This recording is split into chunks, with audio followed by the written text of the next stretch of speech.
Welcome everyone. Welcome to a new show called Between Innings. If this is not the bearded squad, I don't know what is. Fellas, how are we doing? Doing fantastic. It's great to get some baseball back. I'm looking forward to this. Tell me, what is the one memory that got you either hooked on baseball or your favorite memory that you have watching baseball?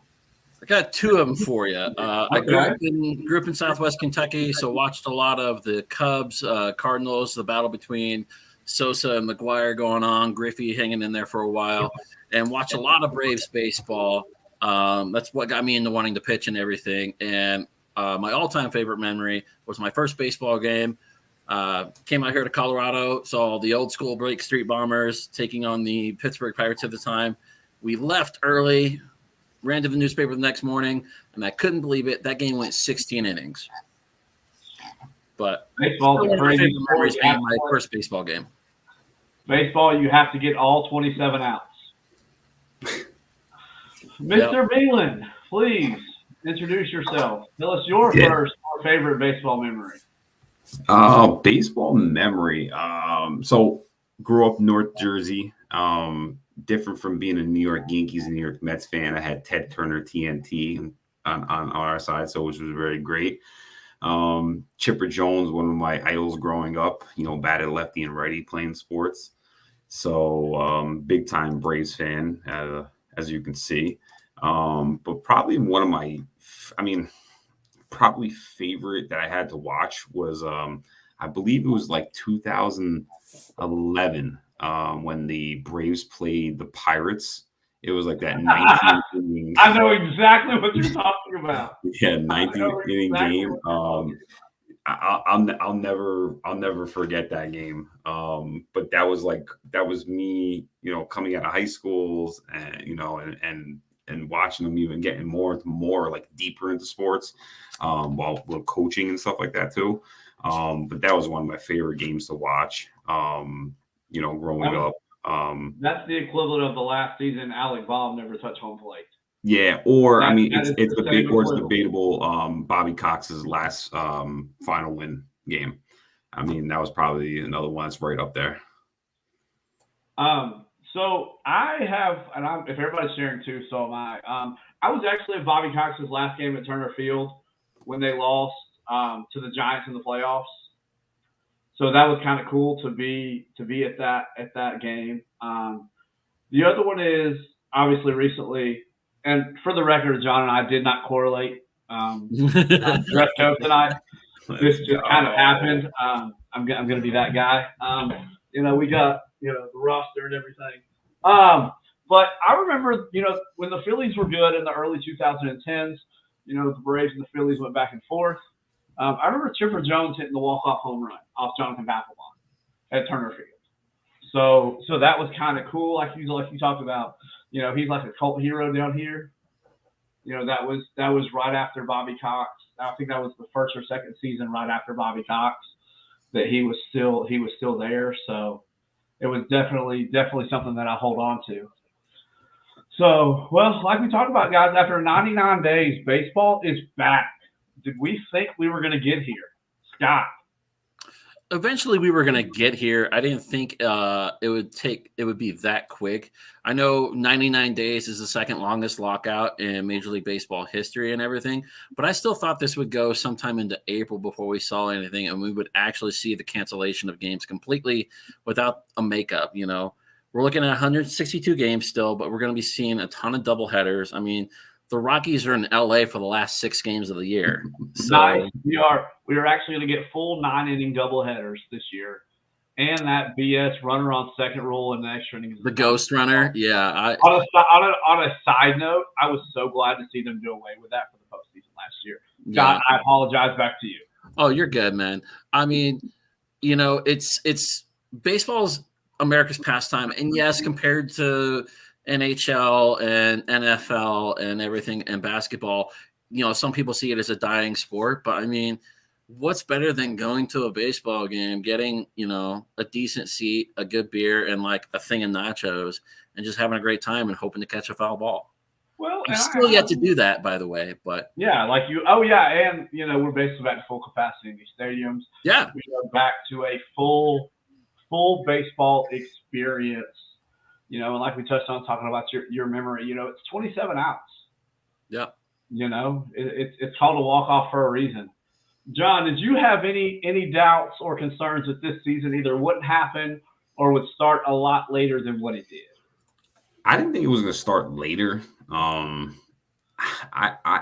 after when it first started kicking in, I was kind of like, what are they really talking about? And the details started coming out about like the international draft and some of the other stuff with it was just I was kind of like, guys, like, are you guys really arguing about this stuff? This is what we're like stopping baseball for.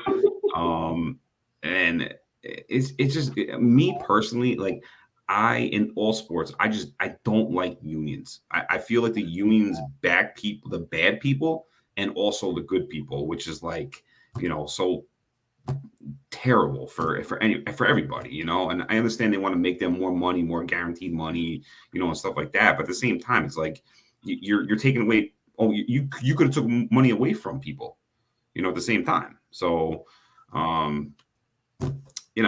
didn't think it was going to take this long. Thankfully, we didn't lose any games. The doubleheader thing, I'm okay with. I hope they expand the roster because I know they were still talking about that too. I do hope they expand the roster because I know pitching is going to take a beating this year on a lot of people. Oh yeah, yeah. So hopefully they do that, but we'll see how everything goes. Without getting into my personal view of Rod Manford, which we'll get into at a later date. You can just say, Caleb, we all hate him. Thank you so much. I appreciate you. The CBA is only 4 years long, 22 to 26. They couldn't agree on anything longer. He was very quick to irrationally cancel games. I feel like there's a deadline. And I just feel like he always tried to make the players look bad.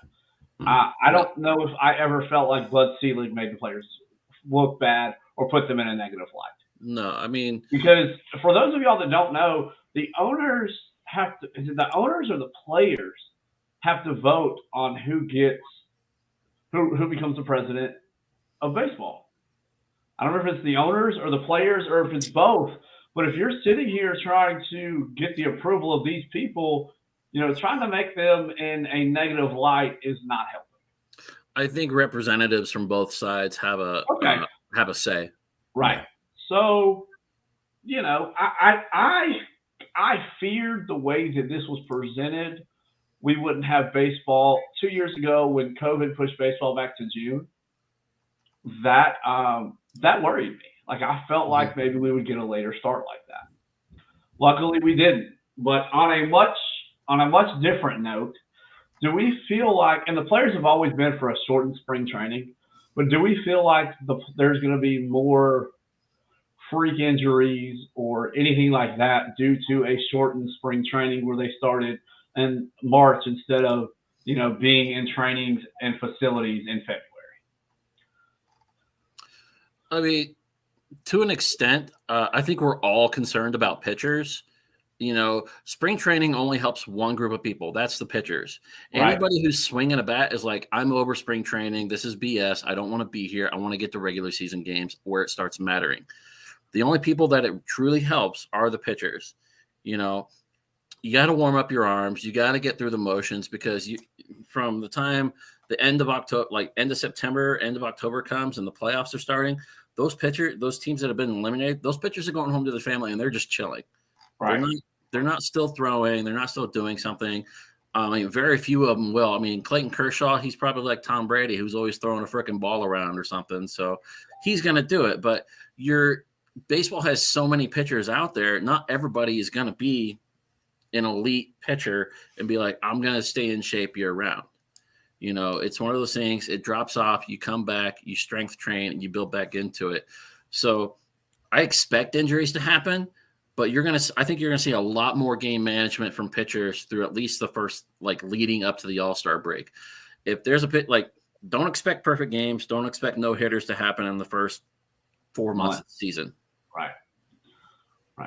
John, do you expect anything? What is your thoughts on that? Yeah, I'm going to piggyback off it. It's definitely the pitchers, right? The pitchers, you got to remember, too, in spring training, the pitchers are pitching, 2-3 innings match, maybe for starting Up pitchers. until the last week of March. Yeah. Or the last week of spring and training. maybe if that, you don't even Right. know. They might not do that, because of the shortened spring training and stuff. I mean, the way it's structured, let's say MLB 21, for example, if you do like a road to the series, road to the show or whatever, spring training for your pitcher, you're going to pitch 1 or 2 innings like the first week of, as a starter, 1 or 2 of the first innings, then maybe an inning here in relief. And then by the end of the season, by the end of spring training, which is 30 days, you get that 30-day mark, you're going to start pitching 4 to 5 innings before you get into the regular season. Right. We don't have that kind of time frame for these pitchers. So I think pitch count, we always, in spring training, that's a big, hey, he's going to hit 5 innings or he's going to hit 60 or 70 pitches. Mm-hmm. I would not be surprised to see pitchers on pitch counts 40 to 50. 6 weeks into the season. Yeah. So I think if anything, I worry more about outfielders who have to move around as much, because then that becomes on how well did you keep yourself in shape in the offseason, So that would be my worry there. So, and I just want to mention this. I don't really want to go deep into it. And I just feel like, at least where I'm at, it's not publicized as well. Everybody knows anybody that follows basketball knows what's going on in New York. Unvaccinated players for the home team of the Yankees and the Mets will not be allowed to play in home games. The away players are fine. And also, unvaccinated players will not be allowed to go into Toronto to play games either. So I don't really want to go too deep into that, but I did want to put that out there because from people that I've talked to, unless you're in the Northeast, that's not really being mentioned. So if it's your favorite teams in the Northeast, then you better hope they're where MLB wants them to be. That's all I'm going to say about that. Yeah. In other Northeastern notes,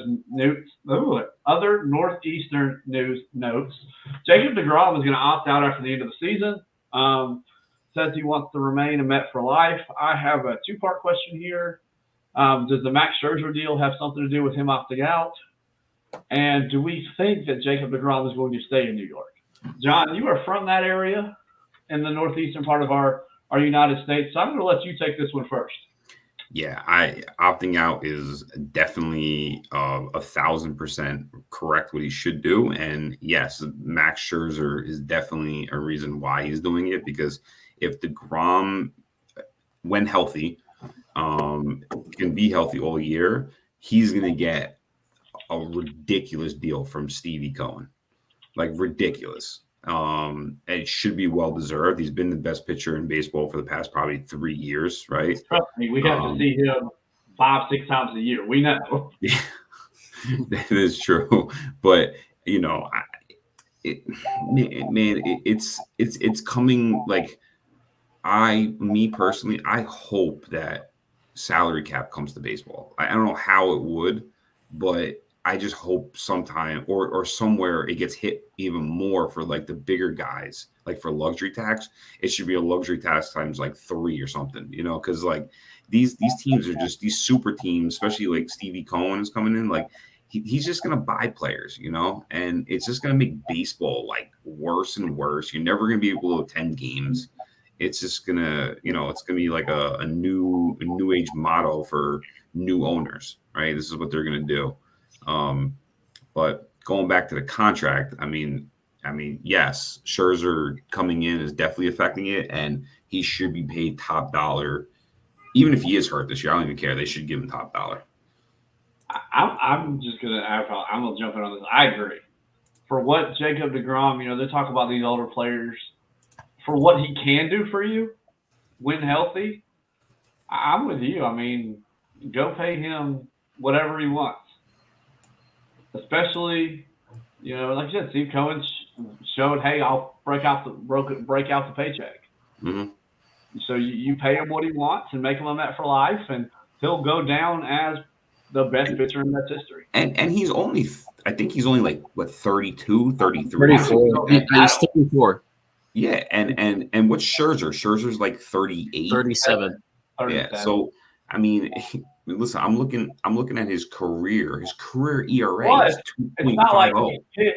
It's not like he's pitched his whole life. He didn't start pitching until he was in the minor league with the Mets. So it's not like he has all the extra wear and tear on his arm from pitching in college and high school and little league. You know, he's probably only been pitching 12, maybe 15 years. Yeah, not very long. I mean, if you look at a contract, 3 years, 130 million for Max Scherzer at 37 years old, that's over 40 million a year.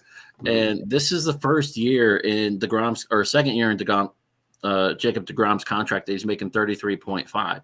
And then it just goes down after that, doesn't it? I think I saw it goes to 30 million next year, and then for the 2024 season, 32.5. I'm sorry, but if you're going to bring in somebody who's 3 years older than me and is arguably a great pitcher as well, but I've been your ace for years now, I want more money. And like you said, Beelan, you know, I sincerely hope a luxury tax comes into play, or not a luxury tax, but a salary cap comes into play, because, like you said, these big market teams are just going to pay it, and they're going to be like, oh, that luxury tax, yeah, cool, whatever, we'll pay it. It goes into some fund for other teams, whatever. But the talent on the field is going to win me championships, and people are going to come see that, and they're going to pay whatever price I ask for it. So it's all going to balance out in the end. I'm going to play devil's advocate only because I've seen this argument on the Facebook and things like that. You know, in MLB, you get mad when teams don't spend, but then you get mad when teams do spend.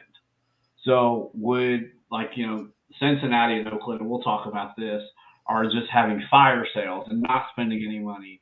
And Tampa consistently wins 100 games with, you know, $1 million payroll, it seems like. You know, do we need a salary cap, or do we need a salary floor where you have to spend at least X amount of dollars? I would argue more for the salary floor.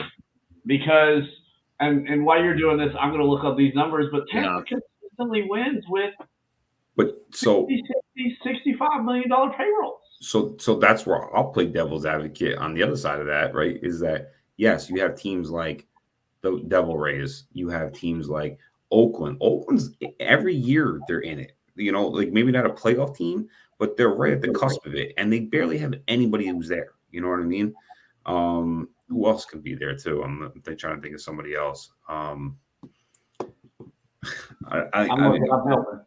Baltimore. Okay, this is I think even last year. How about Miami? Right now, Seattle last year.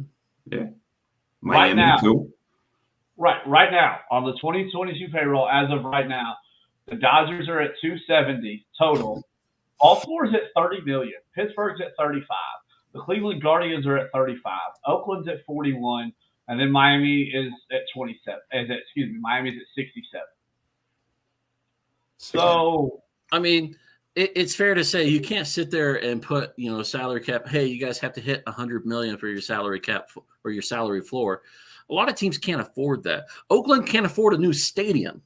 Yeah. That's why the Raiders went to Vegas, you know, because they were like, hey, we'll build you a stadium and it's not going to cost you a dime. We have casinos for that. You know? But if you set a salary floor for teams to meet, it's going to be under. I would say it would probably be somewhere between 60 and 75 million. Well, Baltimore and Pittsburgh and Cleveland aren't even spending half of that. If you look on the website right now, the league average salary team payroll is $128 million. And you have, you know, 4 teams spending almost less than $100 million. Yeah.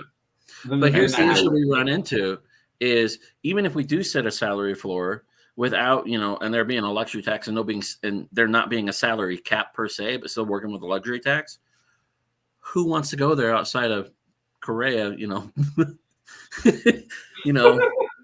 for a mega max deal? I mean, players these days, and that was part of the argument during the CBA negotiations, was, you know, getting out of that initial rookie contract, which is 6 years of control for the team that drafts you.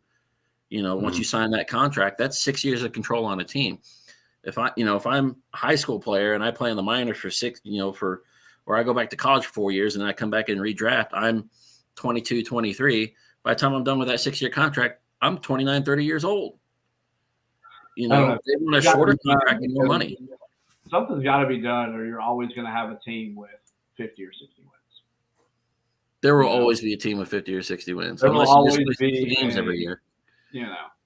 Well, moving on because we spent way too long leading off here. Yeah. We're going to clean up, guys. We're going to look through just some of the trades that happened in the last week since the lockouts ended. John, what trade sticks out to you that either caught you by surprise, like, oh, that's a great fit? The biggest one was probably the Yankees and Twins with Donaldson and Gary Sanchez with what's his name? Ursula. Yeah, Gio Urshela, excuse me. Urshela, yeah. He's not on my team. I don't care. No, I was more. It wasn't more of the Gary Sanchez trade, but it was more of the Yankees taking on Donaldson because Donaldson. I mean, we had Donaldson, right? He was a pretty good stud for us at Atlanta. He left. I think when he go to Toronto, I think it was. No, he went to Minnesota. Donaldson was in Toronto beforehand. I think he got like 4 for 60 or something with Minnesota. Yeah. But for a guy who's like 38 years old and strikes out probably 200 times a year, I don't personally understand the trade. I understand why they got rid of Gary Sanchez because he's probably one of the worst catchers in baseball history. He can't. I will argue that one. William Rosario, when he was with the Rockies, was a great bat, but terrible at defense. I would like to raise you, Tyler Flowers. Go ahead. But probably either that or the Oakland trading not Matt Olson but Chapman to Toronto. That was probably right, like side by side of each other. Because as soon as they traded Chapman, I was like, Olson's gone, and then everybody else is just going to follow right behind him. And you saw it. So. But I think the Donaldson and Sanchez trade was probably the biggest one for me. Scott, for me, it was the fire sale in Cincinnati, and it really hit home when you saw Jesse Winker and Eugenio Suarez go to Seattle. Which I live in Colorado. I cheer on the Rockies. I grew up in Kentucky. I root for the Cardinals and Braves because that's what I watched as a kid growing up. But the addition of those two people going to Seattle and the push that Seattle made at the end of last season, I'm excited to watch the Mariners baseball this year as well. I really wish JROC wasn't having issues because he would be just, glistening right now. Oh, he'd be so happy. Him and I have actually had conversations, and he really wanted to be on to talk about this. But I know from talking to him the excitement that he has for Seattle baseball. We had a conversation. What did he say? Somebody play second base. So he said Trevor Story. He would like Minnesota to sign Seattle trying to sign Trevor Story, and that he really wanted to get Chris Bryant. I just want to put his input that him and I had a conversation, and I knew that. Hey, Chris Bryant makes Rockies baseball at least somewhat watchable. Hey, at least they have an MLB player in that lineup now. That's all I'm going to say. Yeah, they have somebody because, Blackman, isn't going to be running very well this year out in left field. So somebody play the infield. But, Jesse Winker and Eugenio Suarez give so much strength to Seattle. And, this coming from Cincinnati to just be like, well, we gave it a shot. We don't want to compete in our division anymore. We're just going to get rid of everybody. I'm looking around. I'm just like, I don't understand why they don't want to compete anymore. There might be something internal going on with that organization, and hopefully we can find out some more as the season progresses. That's what makes these stories fun is when you find out there's a conflict between, owner and GM or thing. And then these moves start to make sense. That's why, if you do your digging on the Nolan Arenado deal, everybody knows why he wanted out of Colorado. So, all I got to say is since Colorado is such great business, those prospects they got for Arenado and trading Story, knowing he wasn't going to come back. Those prospects should be paying off for you guys soon. Both of y'all took mine, so I'm just going to kind of take you went into to Seattle spot to Cincinnati's kind of fire sale, and I'm going to go on the Oakland side of it. And John kind of touched on it before. Oakland always seems to be around with a bunch of nobodies. Olsen, we kind of heard could be traded. So that one didn't surprise me as much. The destination surprised me. Yes, and we'll get into that as free agency approaches. And also Chapman, I feel like kind of came out of nowhere, but I feel like you knew if one minute they both were going to go. But like you said about the Olsen trade, the destination more surprised me with him getting traded to Toronto than him actually getting traded and it actually happening. And then Oakland also traded Chris Bassett to the Mets, so they're just going to play with a bunch of nobodies this year. There's talks Minnesota's looking at Frankie Montas and Sean Manaea. So Oakland's really going to do it with a bunch of nobodies this year. Listen, I don't know about you guys, but I'm actually excited about watching some Blue Jays baseball. Look, I am telling you what. That team. Say that again. That team is loaded with power bats. For the people in the back, please repeat yourself. It's crazy.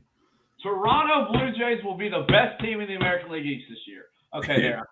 Scary. The scariest team. Right. If they can get a closer, they'll be fine. Guys, same faces, new places. This free agency has been surprised.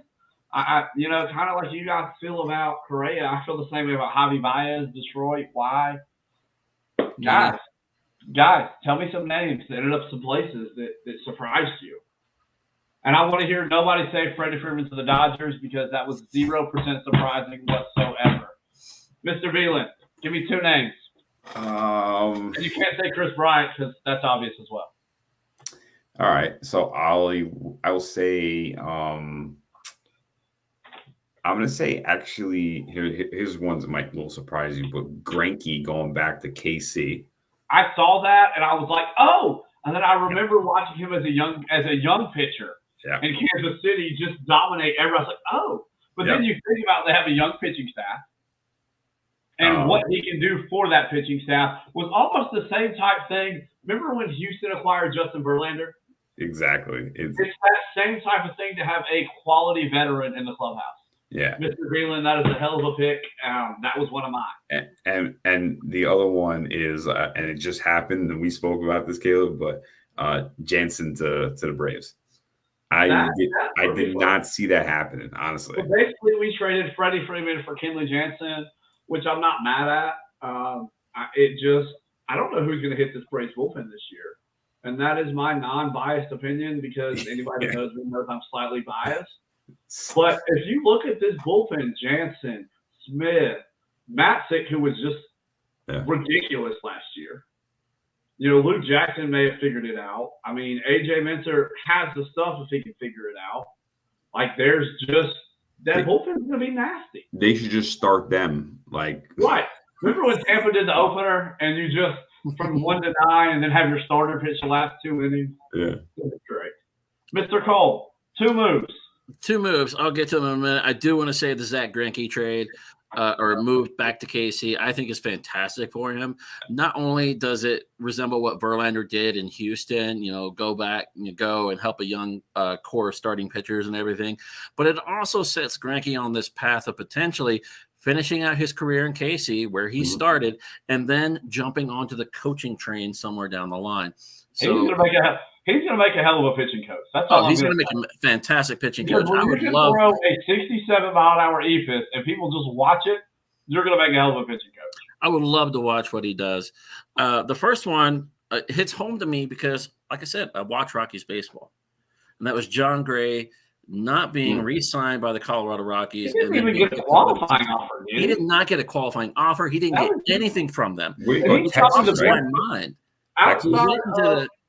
They went to the trade deadline, and both him and Trevor Story were like. Trevor Story was like on deadline day. Trevor Story sat himself out from the game. I thought he was told he was going to get traded, but I knew I heard something that he didn't play on deadline day and anticipation of getting traded. Story didn't play on deadline day because he was told, "We're trading you. We got a deal in the works."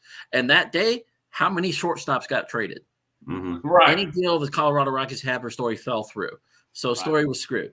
And John Gray had said, I'd love to finish my career in purple pinstripes, everything else, and not even a qualifying offer from the Rockies. So I was kind of shocked for somebody He has been their second best pitcher since they drafted him. Yeah, he's been one of their best pitchers. And even as skewed as those numbers are in Coors, he's probably been one of their better pitchers since, Ubaldo Jimenez? Yeah, well, Ubaldo Jimenez, Jeff Francis is another great one. You've had a few come through here, but I mean, in Colorado, it's so hard to get pitching. Yeah. know. But the bigger thing for me was not only did they not sign John Gray to a deal, they re-signed Antonio Senzatella, who has a worse career ERA. Colorado's in Colorado. It's okay. Yeah, Colorado's gonna, hey, look at the mountains. That will distract you from baseball. Because there's not going to be good baseball to watch, so it's fine. Yeah. But hey, it's okay. You're going to win 60 games, and Chris Bryant's going to hit 45 home runs, so it's fine. Chris Bryant's like, you're going to pay me how much to hit home runs? Okay. Right. The other surprise to me is another former Rockies player who's made the rounds in the pitching and relief circles, and that's Adam Ottavino. He's making the Northeast Coast rounds. He went to the Yankees, played there. Right. Did crappy there, went to Boston. Right. Boston was like, sorry, bro, your ERA is not for us. And now he's going up, and he's going to play with the Mets. Yeah. So I'm just like, you just hang out up there, okay? How about this one? How about Nelson Cruz to Washington? That was a striking one too. So especially when Padres and Dodgers were like, "Oh, one of us is gonna sign Cruz." All of a sudden, he ends up on the East Coast. Both of y'all can go suck an egg because that was one of mine. So I'm gonna do 2 and 1, and it's just gonna be the Phillies who decided they're just gonna hit home runs and play no defense this offseason. Signing Nick Castellanos and Kyle Schwarber. Yeah. So I feel like they just decided that they were gonna play no defense this year. And they're just going to it's just going to be 19 to 17 games all the time.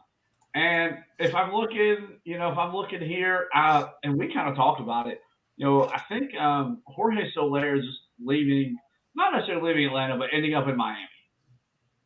This broke about an hour ago. He signed a 3-year, I think it was $36 million deal in Miami. And I kind of joked to John, how long until the Braves realize they want him back, just like they did with Adam Duvall. Hey, we actually do need you. 2 weeks. 2 weeks. I'm just saying. Because, like John and I talked about, Acuña may start hitting by the end of April, but he's not playing in the outfield till May. Yeah. So I do think, and that's why, and you said something about Chris Davis, potential. If he can get his bat, that's not a bad fourth outfielder. No. So this has definitely been a weird off season if you go through. Kevin Gosling came out and said San Francisco never offered him a contract. Joe Kelly left the Dodgers. Didn't see that coming. It's just you look, Melanson ended up in Arizona after 2 years ago being a stud in the Braves bullpen. It's just – and Texas, who spent $150,000 million. Oh, my gosh. Texas's payroll – is up to $124 million, and probably 123 of that goes to Corey Seager and to Marcus Semien, who they just decided they needed. So we're down to 2. I had a list of about 5 or 6, and in the last couple of days, we're shrinking down to 2, and we've kind of talked about them already. Trevor Story and Michael Porto are still the big name free agents out there. Any thoughts on where they would be the best fit? Anything?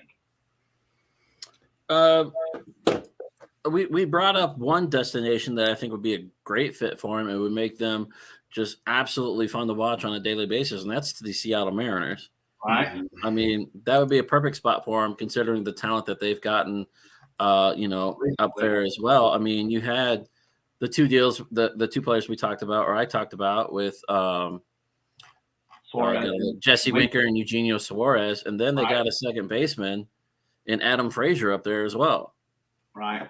I mean, you put those 3 people on the infield, Frazier, Story, and Suarez, and I'd want to watch on a daily basis. Yeah.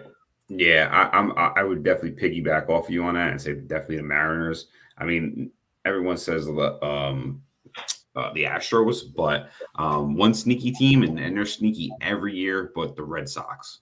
Yeah. The Red Sox can definitely use him. He would be I've a seen. monster. My only thing is, I think Bogarts came out and said he didn't want to move off short. So Yeah. do you think your Well, Story has talked to people and said he'd be willing to play another position, but he's right? still But how spend some well? time at If shortstop. that's not a position you're used to playing, how well can you adjust? I feel like that was part of Suarez's issue last year in Cincinnati was he was being made to play shortstop, and that affected the offensive side of the ball. Yeah. So I think that's what I would be a little worried about moving somebody like that with that kind of potential. Is 2 years ago Suarez hit what 155 home runs, and then hit like 20 last year. Yeah, my prediction. This is my really not a bold prediction. It's a bold prediction and a regular prediction. But I think he's going to end up in Chicago and the Chicago Cubs. Those are the White Sox. The Cubs. And, for Conforto or Story? No, for Story. I'm not surprised because there was rumors that the Cubs were out on Correa, and I could see. I had a thought, and we can kind of elaborate on it because there's not many free agents to talk about.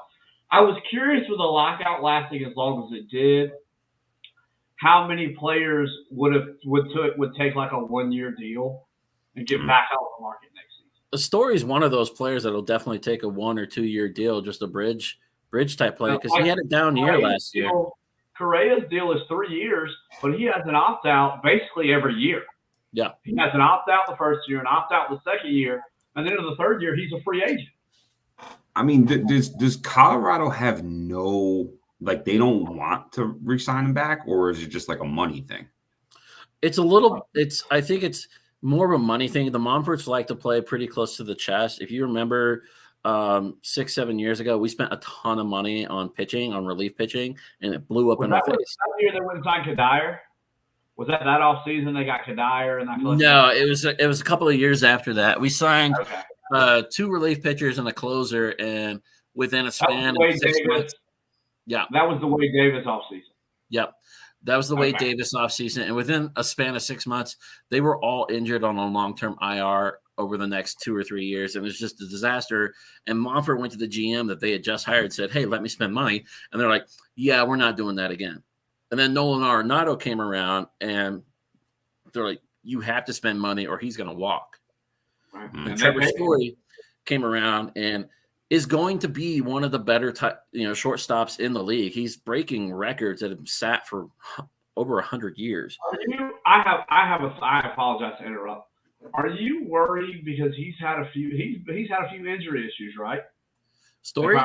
Yeah. He's had a couple. I'm not really concerned about those. Are you worried about the Troy Tulowitzki symptoms where if you get him out of Colorado, the production just bottoms? No. Story's got a pretty powerful bat. I mean, he's played. So did Tulowitzki. But here's the thing. Look at the film of Trevor Story hitting in Arizona. Right. Look at the film of Troy Story hitting in Los Angeles.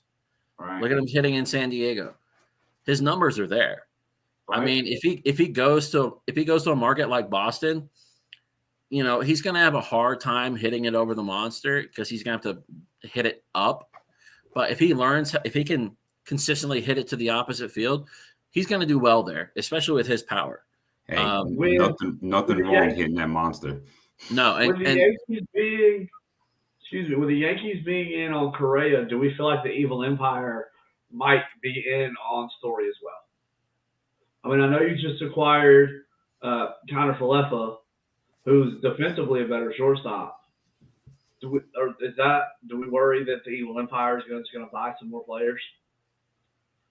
You always have to be concerned with them buying players. I mean, that's what they do.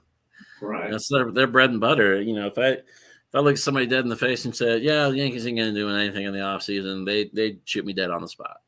Well, to be fair, outside of trading for Donaldson and re-signing Rizzo, they really haven't done anything.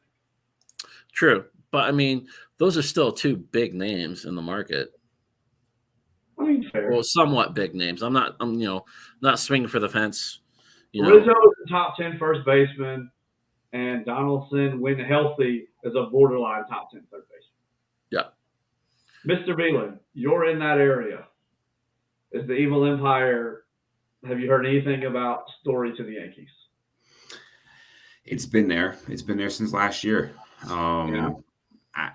I don't know if he's like a splashy name for them. You know, He's not a big enough star.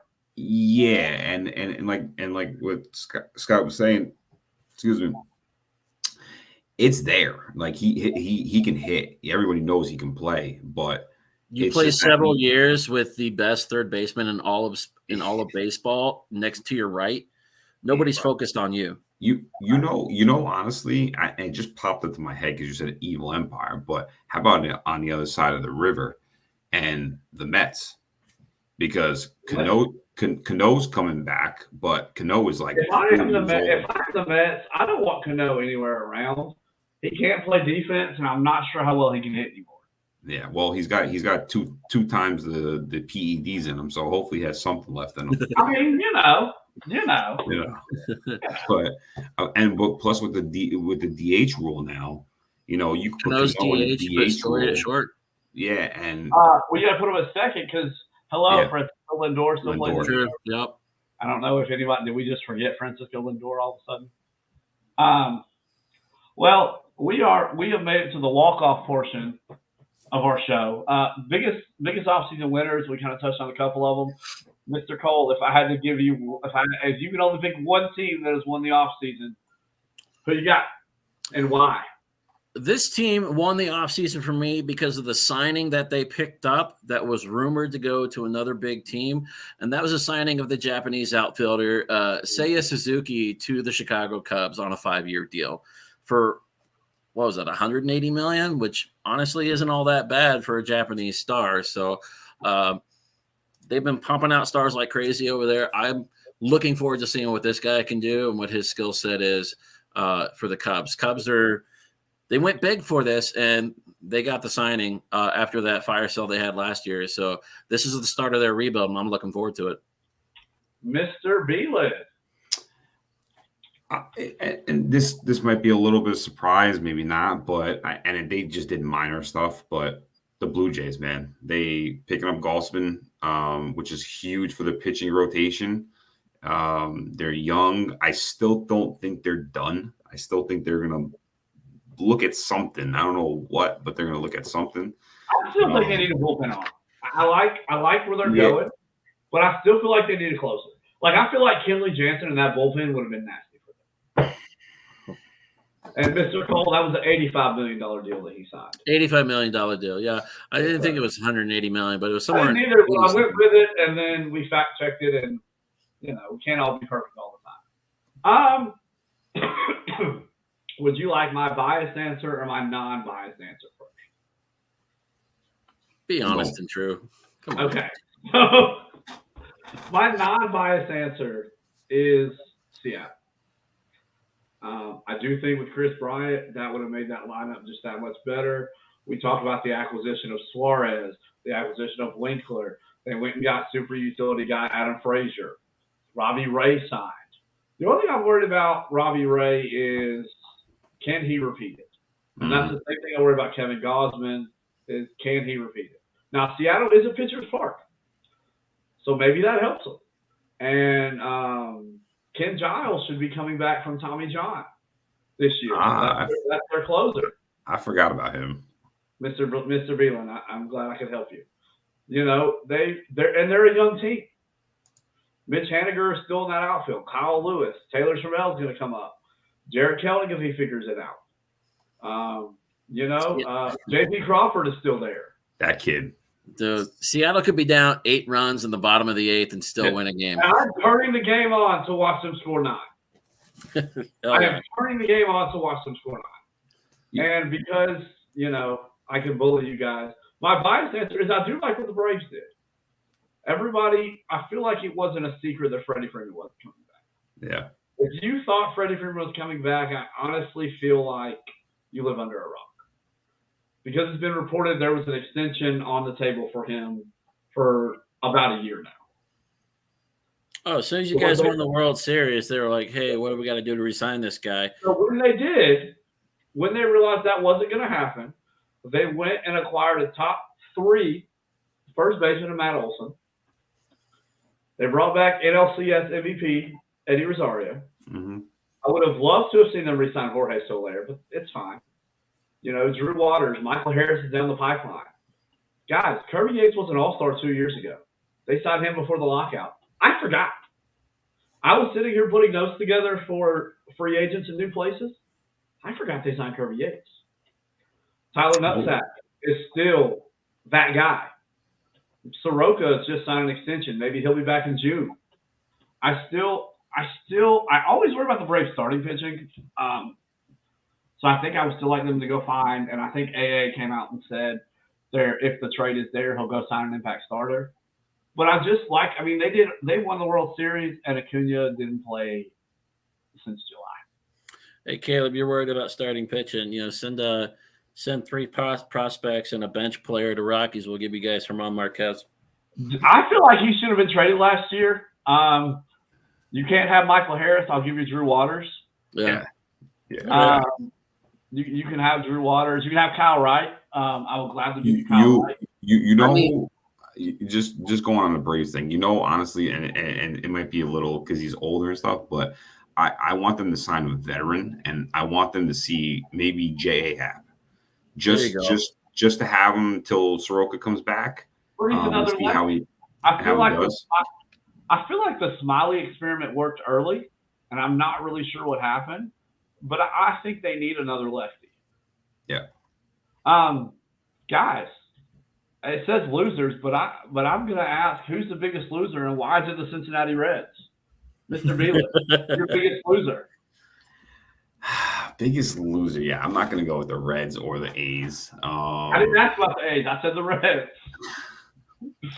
Dude, the Reds are low-hanging fruit right there, Caleb. Come on, man. That's okay. I have another low-hanging fruit that nobody's thinking about, so it's fine. I'm going to go with the evil empire. I'm going to go with the Yankees. I don't feel like they did anything. I'm actually on board there because Rizzo, after I don't feel like had much of a market, and you went and traded for Josh Donaldson, who you're lucky if he's going to play 120 games. Yeah, mediocre. You got no pitching behind Garrett Cole, and you have no offense behind the plate. So, I think that's a great pick. Yeah, so I'm going with the Yankees. Mr. Cole. For me, I'm gonna have to go. Let me give a second here. I'm just looking through our list of players and stuff. I'm gonna have to go with the Washington Nationals. You lost your best pitcher since July, so yeah, you lost your best pitcher in Max Scherzer going to the Mets. You he didn't was really in do LA anything. last year, so they traded him away. They traded him July. away. Yeah. So the trade deadline last year, they traded away their best pitcher. They got a bunch of random draft picks. They haven't really done anything with them. And then you're sitting there and it's like, oh, yeah, we got a DH rule now. Let's go sign 41-year-old Nelson Cruz. Who still hits bombs. I get it. He hits bombs, but I'm just like, did he really stay in shape over the offseason during the lockout? I said this to a couple of people. When Juan Soto walked in on August 1st, what the hell did you tell him? Sorry? What the hell did you tell him to be like, oh, sign for me and play with Michael Taylor? No disrespect to Michael Taylor. You traded Trey Turner, Max Scherzer, Josh Harrison. And, come play with Ryan Zimmerman retired. Jan Gomes left. How are you supposed to walk up to Juan Soto and say, we want you to be the face of our rebuild towards the end of his, in the middle of his contract? But bring nothing. I was like, you want me to play with a bunch of rookies? That's why Nolan wanted out of Colorado. That's why Trevor, Rockets was like, hey, we'll resign you to a big contract. Yeah, so you can show me the door like you showed Nolan? Yeah, no thanks. Soto is 23. I'm just looking at some stats here as They should just sign him to a 15-year deal worth $500 million. But at this point, if I'm Juan Soto, there's no way in hell you're convincing me to stay. What is your promise to me? Yeah. What is your promise to me at this point? Let's see. He's making $15.5 million this year at 23 years old. That's what I'm looking for. And he has 2 years of arbitration in 23 and 24 before he becomes a UFA in 25. And Washington Nationals outfielder turned down a 13-year, $350 million deal last year. Wait, how much? 13 years, $350 million. And I believe that was last year. He's one of the best outfielders in the game. At 26, I mean, honestly, I think he's worth 30 a year. But the point is, if I'm Washington, or excuse me, if I'm Juan Soto, what are you offering me? No. The money is there, but who am I going to play with? And this is coming after. This is what 2 years removed from winning a World Series, like 3 years from winning a World Series. Also, shout out, the NL East has won, 2 of the last 3 World Series. Go ahead, continue. Yeah, good for you guys. I'm never gonna see one in Colorado, so look, I have to compare to everybody else. Look, this will be my last time gloating for the rest of this episode, because I won't say for the year. Look, I thought that was gonna happen, and dreams do come true, Mr. Cole. Yeah. Dreams do come true. Yeah, we had our shot in 2007, and we blew it to the Boston Red Sox. Yeah, you did. My biggest loser, and you're talking about low-hanging fruit, it's just going to be the Pittsburgh Pirates. They traded the only person that anybody knows on their roster, Jacob Thawing, to Miami. Now, I will give anybody $10 that knows a player on the Pittsburgh Pirates. Not named Ke'Bryan Hayes. Damn it. But no, I mean, and I talked to a guy, he said, watch out for the Rangers. I don't think they're done. So the Rangers are also going to be that AL West between Houston, Texas, and Seattle is going to be really good. I mean, how much money did the Rangers spend prior to the lockout? Well, their total payroll right now is like $136 million, and I think 135 of that went to John Gray, Corey Seager, and Semien, right? Marcus Semien, yeah. So, all right, guys. Well, that wraps this up. Any final thoughts before I send us out? Mr. Beelit. Nah, just getting ready. A couple more weeks. Chop on. Let's do it for the A.